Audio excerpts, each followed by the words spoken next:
क्या आप ब्रह्मांड की आग के बारे में जानते हैं?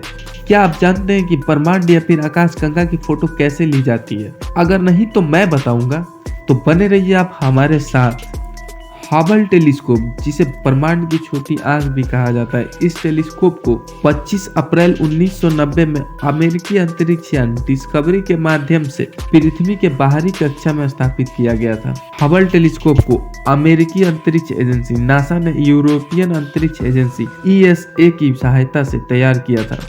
इस टेलीस्कोप का नाम अमेरिकी खगोल वैज्ञानिक एडविन पोनवेल हबल के नाम पर रखा गया है। हबल टेलीस्कोप अंतरिक्ष में रहते हुए लगभग 15 लाख से ज्यादा ऑब्जर्वेशन कर चुका है। हबल टेलीस्कोप ने बृहस्पति से टकराने वाले धूमकेतु और आकाशगंगा को कैप्चर करने, प्लूटो के चारों तरफ उपग्रहों का पता लगाने तथा सुपर मैसिव ब्लैक होल की जांच करने और ब्रह्मांड के इतिहास को समझने में बहुत मदद की है। 25 दिसंबर 2021 से इस दूरबीन की जगह जेम्स वेब स्पेस टेलीस्कोप ने ले ली है। यह अंतरिक्ष में अब तक का सबसे बड़ा टेलीस्कोप यानी दूरबीन है। इस टेलीस्कोप को फ्रेंच गुयाना के कैरो में यूरोपियन स्पेस एजेंसी ESA की लॉन्चिंग साइट से सुबह 7:20 पर एरियन 5 रॉकेट से लॉन्च किया गया था। इस टेलीस्कोप को ब्रह्मांड के आंख के नाम से भी जाना जाता है, क्योंकि यह टेलीस्कोप ब्रह्मांड की गहराइयों में मौजूद आकाशगंगाओं, क्षुद्र ग्रहों यानी धूमकेतु, ब्लैक होल, सितारों आदि पर नजर रखने और उनकी तस्वीर देखने के लिए तैयार किया गया है।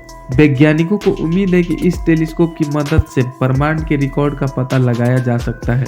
जेम्स स्पेस टेलीस्कोप का नाम नासा के एक व्यवस्थापक जेम्स E. वेब के नाम पर रखा गया है, जिन्होंने Apollo, Gemini and mercury mission 1961 से 1968 तक नेतृत्व किया था। जेम्स वेब स्पेस टेलीस्कोप को अंतरिक्ष एजेंसी नासा ने यूरोपियन अंतरिक्ष एजेंसी ESA और कनाडाई अंतरिक्ष एजेंसी CSA की मदद से लॉन्च किया था। इस टेलीस्कोप को $10 मिलियन में तैयार किया गया है और यह नासा का अब तक का सबसे बड़ा और सबसे शक्तिशाली टेलीस्कोप है। इस टेलीस्कोप का मुख्य मिरर बेरिलियम धातु पर सोने की कोटिंग कर बनाया गया है। जेम्स वेब स्पेस टेलीस्कोप ने हबल स्पेस टेलीस्कोप की जगह ली है। ESA के अनुसार जेम्स वेब स्पेस टेलीस्कोप के लिए 5 सालों का समय निर्धारित किया गया है, लेकिन लक्ष्य 10 सालों का है। नासा का कहना है कि जेम्स वेब स्पेस टेलीस्कोप के पास 10 सालों तक काम करने के लिए पर्याप्त ईंधन, यानी अगर इस टेलीस्कोप में कोई खराबी नहीं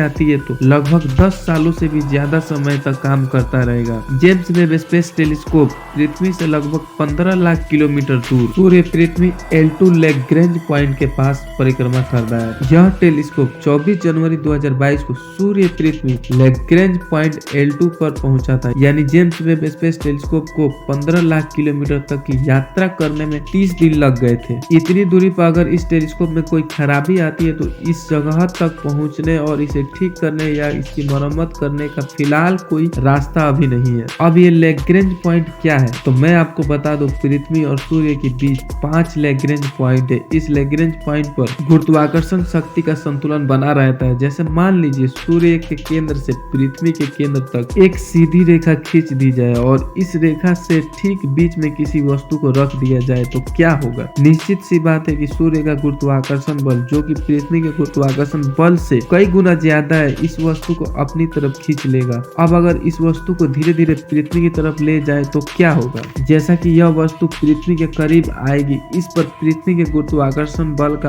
असर बढ़ता जाएगा और सूर्य का असर उसी अनुपात में घटता जाएगा। फिर एक स्थिति ऐसी भी आएगी जब इस वस्तु पर सूर्य और पृथ्वी का असर बराबर हो जाएगा, यानी इस स्थिति में इस वस्तु को न तो सूर्य अपनी तरफ खींच पाएगा और न ही पृथ्वी से अपनी तरफ खींच पाएगी, बल्कि यह वस्तु बैलेंस में लटकी रहेगी। ऐसे में वह वस्तु जिस पॉइंट पर रहेगी वह पॉइंट ही लैग्रेंज पॉइंट कहलाता है। यह केवल समझाने के लिए उदाहरण है, क्योंकि वास्तव में सूर्य और पृथ्वी के बीच इसके अतिरिक्त भी कई ऐसे बल हैं जो अपना प्रभाव डालते हैं। इस सभी बलों के आपसी खींचातान के चलते सूर्य और पृथ्वी के प्रभाव क्षेत्र में 5 संतुलन बिंदु यानी लैग्रेंज पॉइंट बनते हैं, जिन्हें L1, L2, L3, L4 और L5 पॉइंट नाम दिया गया है। वीडियो ज्यादा लंबा हो रहा है। अगर आप जानना चाहते हैं कि जेम्स वेब स्पेस टेलीस्कोप कैसे काम करता है तो आप हमारे चैनल को सब्सक्राइब कर सकते हैं, क्योंकि मैं आगे विज्ञान और टेक्नोलॉजी से रिलेटेड वीडियो आपके लिए लाता रहूंगा। फिर मिलते हैं अगले वीडियो में, तब तक जय हिंद, जय भारत, धन्यवाद।